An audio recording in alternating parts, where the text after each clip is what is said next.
So we left off, with Yaakov having had the dream. So you remember the dream, we spoke about dreams yesterday, we spoke about interpretation of dreams, we spoke about the higher consciousness or lower consciousness the dreams reveal.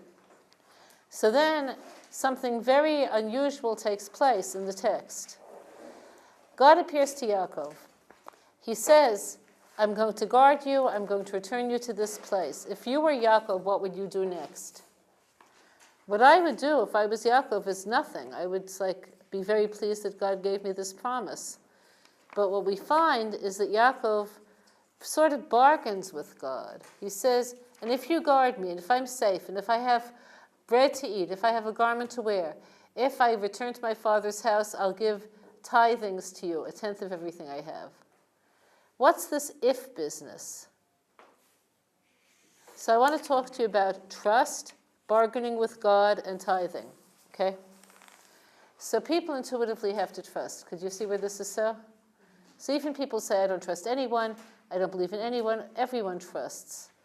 If you go into a taxi and you say, Tachane Merkazit, he could take you to Beirut, but you assume he won't. Okay, you go to the drugstore, you ask for aspirins. It says Bayer aspirins. She could have exchanged the pills for LSD in the back room, but you assume, okay, got this? So most of our trust is instinctive, and it's strengthened through experience or weakened through experience. So a child's instinctive trust, which is something they're wired with, is destroyed pretty early on when a child figures out that their parents really can't do everything. How old are you when you figured that out? 8. Something like that, 8, 9. Who do you put your trust in then? What? They can't do everything? Okay. Okay. Where does the trust get transferred to? Maybe teacher. Okay, authority figures. Okay. By the time you're in your late teens, you probably don't trust authority figures that much anymore. Who do people put their trust in then? Friends. Trust me, you'll eventually be disillusioned with your friends. It gives you something to look forward to. Okay, yeah. So people in the end turn towards themselves, which is the worst place to put trust of all. Could you see where this is so? So what do you do with your need to trust? So I'm going to give you a paradigm, and then I'm going to fill it in. Okay, listen to your mind. If your mind tells you there's something to be concerned about, then use your mind to find solutions. But what you're going to discover is oftentimes your mind tells you there's nothing to be concerned about, but you're still, in your heart, very concerned and frightened. Could you see where this is so?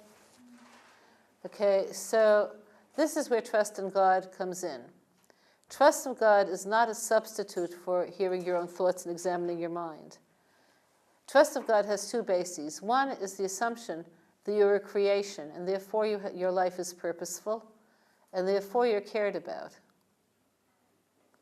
So in order to achieve that kind of trust, it's good to go back to a time in your life when you felt like good and pure in terms of your relationship to yourself. So this will take you back to early memories. Okay, when people didn't tell you that you aren't good enough, when people didn't tell you that you won't ever be good enough, or whatever. Okay, so the more you become self-aware, using that self as the vehicle of your awareness, the more you would have achieved the first step towards trust. So I want to explain to you what I mean by self-awareness. Picture yourself, did we speak about this in another class? Not yet, right? Picture yourself walking down Rehov Kablan. Here you are walking down Rehov Kablan. So you see what's on this side of the street, you see what's on that side of the street, what's in front, but you don't see yourself, right? So your whole mind is absorbed by external reality. Now picture yourself in a helicopter. You're zooming over Rehov Kablan, and you see yourself. It's a different vision. So in order to achieve trust in Hashem, you begin by seeing yourself as part of the picture. You're in the picture. You were created in the world. You have a purpose here. You're in the picture. So your enemies there is that there are two things that tend to absorb us completely. One is having, and the other is doing. So every so often, once a day, Try to picture who you are without having and without doing, just being. So were you able to get to that place of just sort of being without having and doing? Yes, no? If you can go there, you're going to find it very relaxing. It's a very relaxing spot to be. We're just being, no having, no doing. Okay, you could move from there to seeing around you and realize everything else in the world is also part of the picture. It's also under Hashem's presence. You are, and so is everything else. And therefore, nothing is that frightening. So even though terrible things happen in the world, the fact is, everything is coming from one source, which is Hashem. And nothing is permanently terrible. So I want to explain this to you. Okay, so here are the three basic premises of emunah. Everything is from God, including yourself. Therefore, everything ultimately has a compassionate purpose. And if it doesn't feel good, if it's painful, it's there for the sake of rectification and challenge. Okay, this makes sense? So where was Yaakov with this? How can he say to God, if you give me what I need, then I'll give you tithes? How could he say that? So I want to tell you something about what God intervenes in and what he doesn't intervene in. Okay, so you have the three clauses of emunah. God's there, therefore everything has a compassionate purpose, and if it doesn't feel that way, it's for the sake of rectification. But where was Yaakov? So there's one thing that God doesn't control. What do you think that is? Your choices. So when he said, if this, then that, he's saying, God, let me see my choices. And I want you to now hear what he said. And God, if you give me bread to eat and a garment to wear, meaning I don't want more than that. Don't put me in a life situation where I'm spending my life in competition with other people. And if you get me back here, don't put obstacles in the way that prevent me from being back, because this is where I've chosen already. Then I'll give you Meiser. So I want to explain to you what Meiser is about. The number 10 is very significant. What's significant about the number 10? Any of you like mathematics? No? Okay. All number systems, even binary ones that use the number 0, relate everything to units of 10. Right? Okay. And where does that come from? 10 fingers, then you have to start with toes.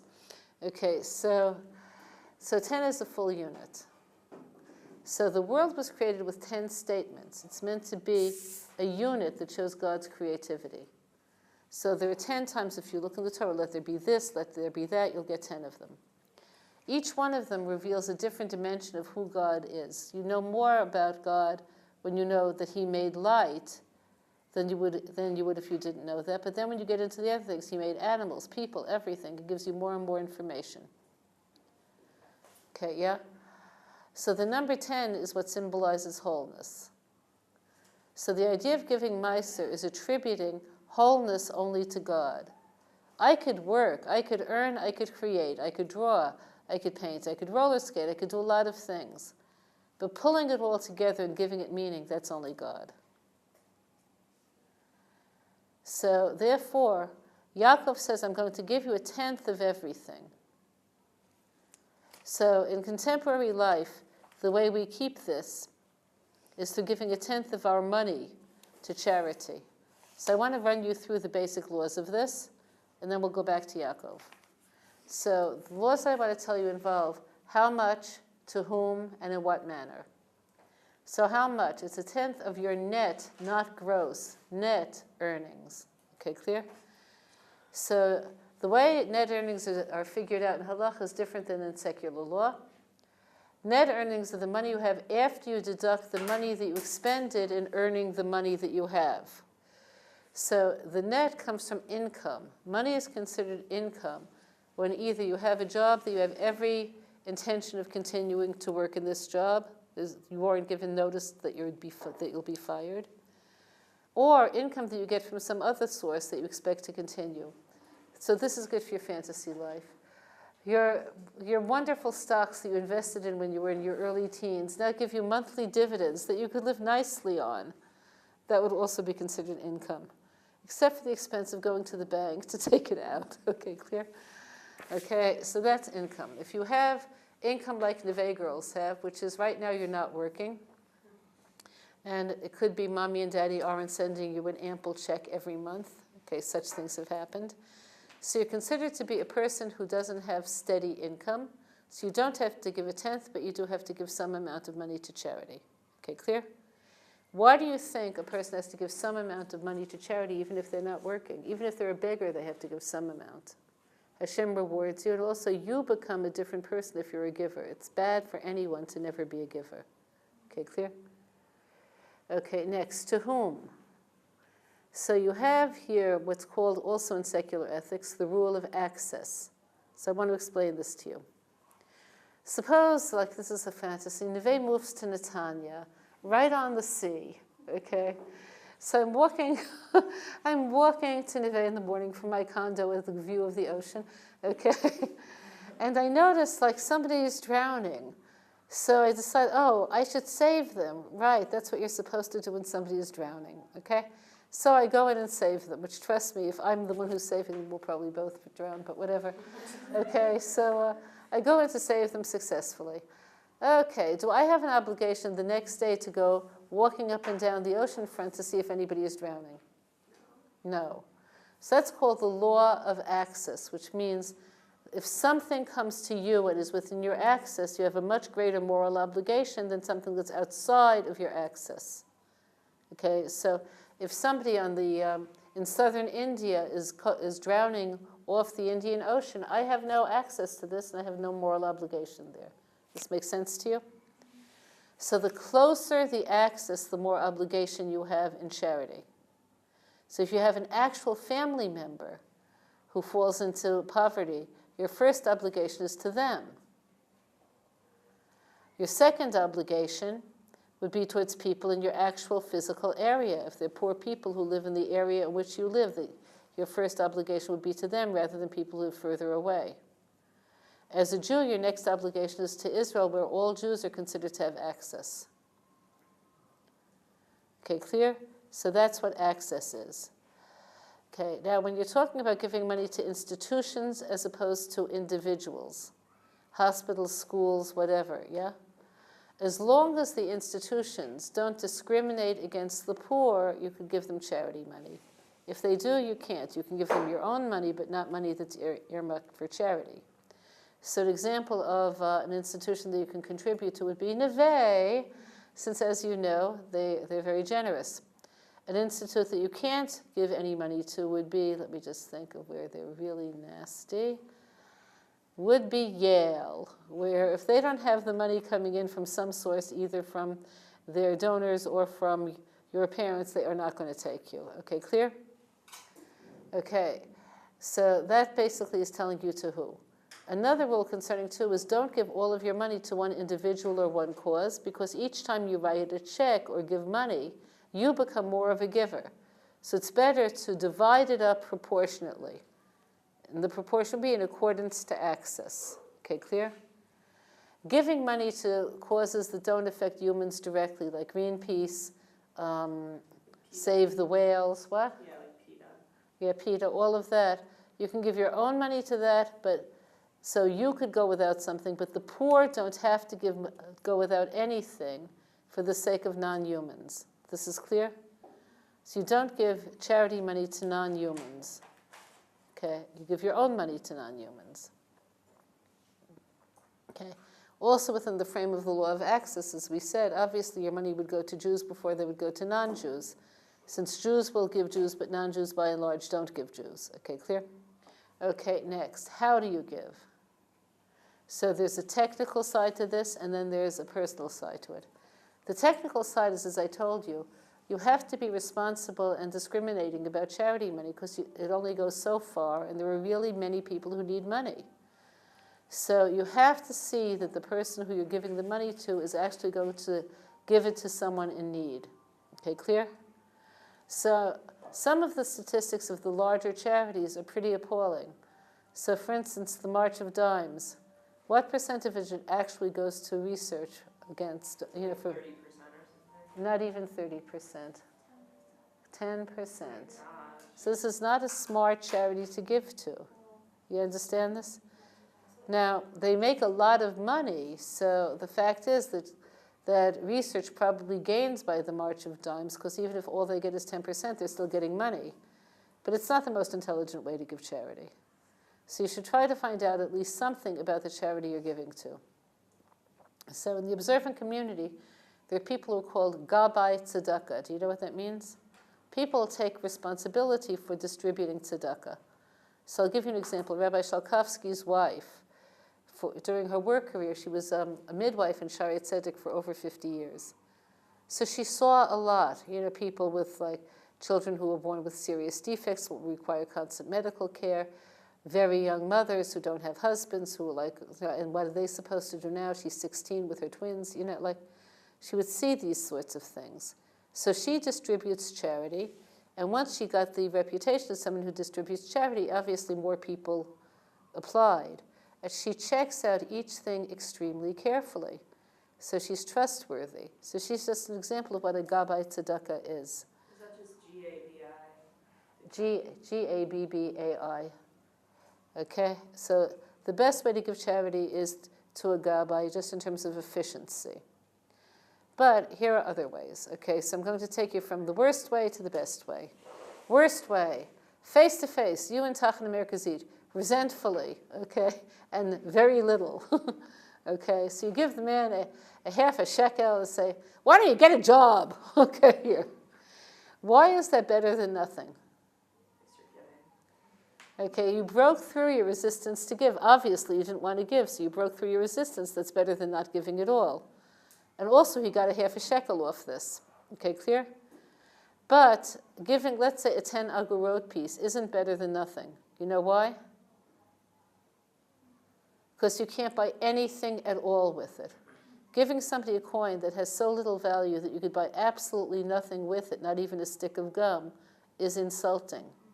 You understand this? Like, if somebody has to have 380 10 agorot pieces to buy a chicken, then it's insulting to give them that. So not less than a half shekel. Okay, one up from there. Face to face, very little money, but pleasant. Have a good day. Okay, clear? That's a whole other level. Okay, next. Not face to face. So you give it to someone to give to the person in need, and they don't know who gave it.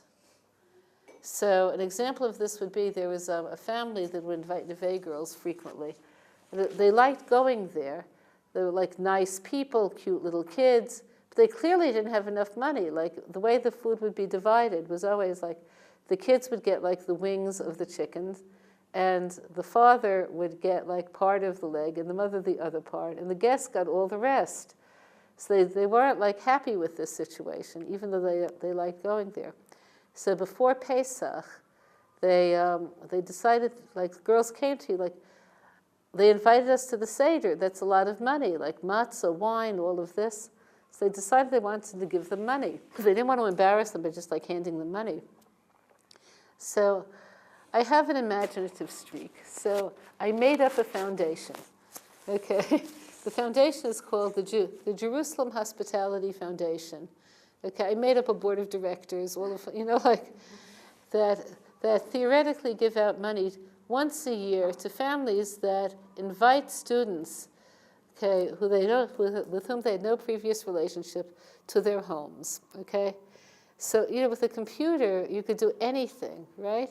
A letterhead, a board of directors, it's like not hard at all. So I did the letter. And they made a collection. It's like Neve was a little bit bigger then, but not much bigger. And the girls would go to this family frequently. How much money do you think they pulled together? 200 shekels. That's what I would have thought. They pulled together 1,000 shekels. I was like so floored. Okay, so then they have to go to the post office to buy a postal check. So there's no way to trace who from whose account this goes. Okay, so then I sent one of my kids to this person's house with the letter, nice stationery, a matching envelope, a fake stamp. The whole works. I sent a kid who doesn't speak English. So the person called, who sent you, whatever, was a, ma? Ma tochotze? Ma? Okay. So it worked. Okay, clear? So, okay, so this is, okay, but the Jerusalem Hospitality Fund so has gone the way of all flesh. Okay, nobody ever used it again. Okay, so in any case, so the best way is if the recipient doesn't know who gave. One up from there is where the giver doesn't know the recipient. Okay, so that means if you were to give money to Mrs. Shalkowski, let's say, give it to a family that needs money for medical costs, they'll never know, like you'll never know who it went to. So there's nobody who's embarrassed when they see you. Okay, clear? Okay, yeah? That's right.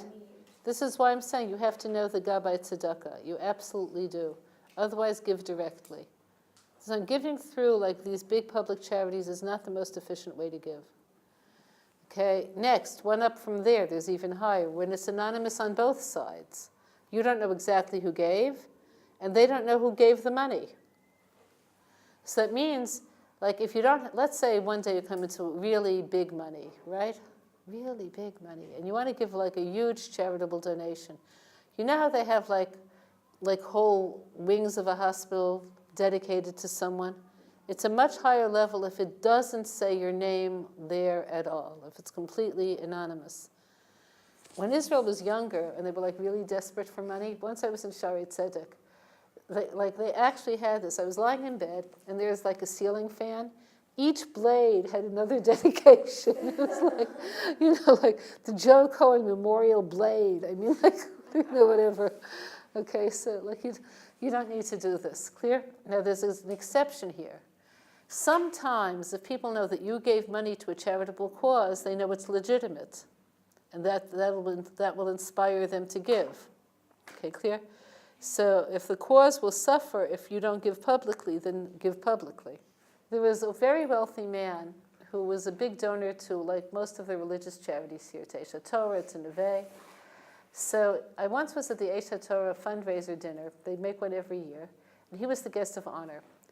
So after like describing about Meiser, he said how he kept on making more money the more charity he gave. And he had his spreadsheet. It was like unbelievable.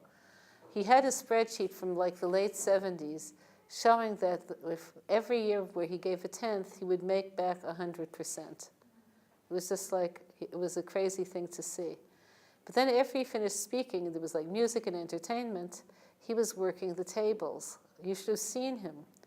He's like, Eastern European originally. He's from, not Eastern European, he was from Holland. But he would go around table. So this year I gave 20,000 to Eish HaTorah. What you're giving, Mr. Reichman? And I was watching this, like today everybody has like, a little adding machine on their phone. He made $500,000 for Eish HaTorah by pressuring people. It was like, I wouldn't say it was the most refined way to go about it, but he was like not letting anybody go. But when he got to me, he even hit me. He said, "What would happen, Mrs. Heller, if you give $200 to Eish HaTorah? It's going to change your life, okay?" He just like wouldn't see it. So sometimes the person should be rather open. One above that, there's higher even than an anonymous gift. Above that is when the situation fits to give an interest-free loan instead of a charitable gift. Why would an interest-free loan be better than a charitable gift if the situation fits? It's less embarrassing, and what you're telling the person is, I believe in you. I think you're going to be okay. Like, maybe now you have a setback, maybe you had a big medical expense, maybe this, maybe that, but you're going to be okay. You'll be on your feet. You're going to be able to pay back the loan. I believe in you. That's much better than a charitable gift. Okay, clear? But the situation has to fit. If you don't think the person could pay back, give them a gift, not a loan. In other words, you have, let's say, an elderly person who just had a stroke. They're not going to earn the money to pay you back. Just give them what they need. Okay, clear? Okay, the highest level of all is when you make somebody self-supporting. So this could be by teaching them how to apply for a job, how to write, an application, how, like all of the things that you need, how to dress right, okay, paying somebody's tuition in an apprenticeship or whatever. All of this is much higher than charity because it doesn't run out. The person could stay self-supporting indefinitely. In cases where the person is not able to work, so what they do sometimes, in the observant community, is they'll collect a large sum of money so that the person could live in the meantime on the dividends. And then, like if you collect $100,000, you're making $10,000 a year, which for an individual in Israel might be enough. Okay, and then when the person either passes away or recovers, you still have this whole sum with which you could help a different person. So this is called a keren, and it's a very popular way of collecting charity here. Okay, clear? Okay, so now we know how, to whom, and how much. Any questions on charity? So the one who initiated this, as you see, was Yaakov. So then he's on his way. So where was he heading? He was heading towards his mother, Rivka's family. He arrives to the area and he sees three wells with three groups of shepherds by a well. One well, three groups of shepherds. And the well is covered with a huge rock. And he asks them, what's happening? And they say, well, we need to wait until all of the shepherds come together to push aside the rock. It was a very big rock. And he pushed it aside himself. And then he asked some questions. He said, my mother's brother lives in this area. His name is Lavan. Have you heard of him? They say, sure. He said, how's he doing? Great. In fact, here's his daughter. Okay, so let's look at this mini episode. So first of all, there are three people in the Torah who met their wives by wells. Do you know who they were? So one obviously is Yaakov. Do you know the other two? Okay. Moshe. Okay, one more. Yeah. Okay, so the idea is a woman herself is compared to a well. Why do you think a woman would be compared to a well? Yeah, the source of nurture, the source of giving. Water is life. Okay, so therefore, that's why he made three groups of shepherds, which was a hint to him for the future, that he's not going to be the only one to meet his wife by a well. And then, the next thing you see is that Rachel came. Now, what does that tell you about her brother's finances and her father's finances? What does that tell you? They obviously don't have money, otherwise they would have had a hired shepherd. Okay? So do you think how do you think Yaakov saw this? He saw this as good or bad, that clearly there's no money here? So Malbim says he saw this as a great advantage. Okay. He could help them. She won't be spoiled. So this was only good. Now, being a prophet, he immediately recognized her as the woman who he's meant to marry. So he went home with her because he's a relative. And she tells her father, Lavan, look who came. Now, Lavan, as we're going to see, is a thief, a crook, a liar. He greets Yaakov very, very affectionately. Why do you think he did that? Okay, so he knew when his father Yitzchak came and married Rivka, what did he come with? A fortune.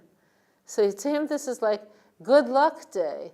So he embraced him, kissed him, but Yaakov was coming with nothing. Okay, why was he coming with nothing? He was running away from his brother who wanted to kill him. So he wasn't coming with 10 camels full of all sorts of good things. In addition to that, he was robbed on the way, so he came with really nothing. So therefore, Lavan, after letting him visit for a while, says, why should you work for someone else if you could work for me? Translate. You are not staying here another day unless you work. Okay. So he began to work for Lavan. What we're going to learn next class is all of the halachic sides of employee-employer relationships. Okay? So stay tuned, and then we're going to talk about the birth of the tribes.